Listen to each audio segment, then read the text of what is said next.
Good evening, sisters and brothers. In the first reading of today, there was a significant place that was repeatedly read, Antioch. You must have heard about it, Antioch. Ang tanong ko, ano ang tawag sa mga taong taga-Antioch? Sagot, Antiokin. Antokin. But what is, kidding aside, what is significant about Antioch was it was the place where the Christians, the followers of Christ, were called Christians. From perhaps being an Antiochian, they woke up and recognized the light, embraced Jesus, and became filled with the Holy Spirit. That is where St. Paul, Barnabas, the apostle we are celebrating today, went. And we recognized how fervent they are in their faith, from being a people desperate into a people filled with the Holy Spirit. And these days, we hardly had seen the sun. Mga ilang araw nang hindi nagpapakita ang init, and many people are sad. Hindi lamang sad, pero sad as an acronym, seasonal disorder, affective disorder. Seasonal affective disorder, ibig sabihin, it's a sickness, it's a kind of a depression na pag umuulan, pag walang araw, nalulungkot sila.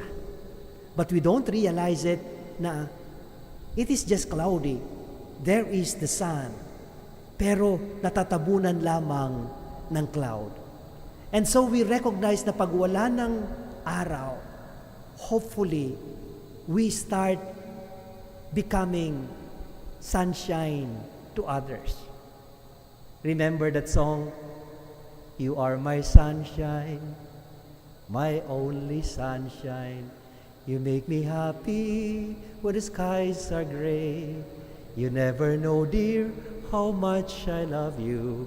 Please don't take the sunshine away." God is our light. Kahit nagaano ka gloomy, kahit nagaano ka antukin, our mission is that we have received light, and after receiving it, we bring light and become sunshine to others. That is the very command of Jesus before ascending to heaven.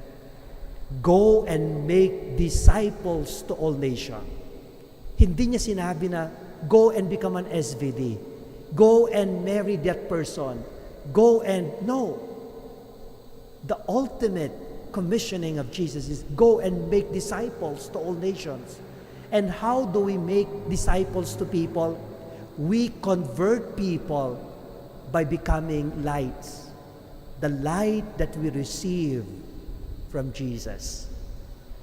Become the light that others hopefully see in us.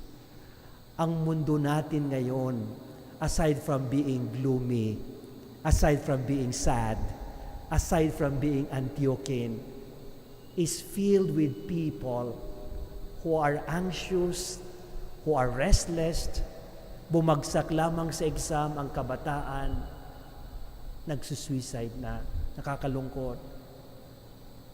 Listen to the many bad news happening. And in this gloomy and dark context, we are invited by Jesus to go, to stay where we are, and make disciples by witnessing to the light. Amen.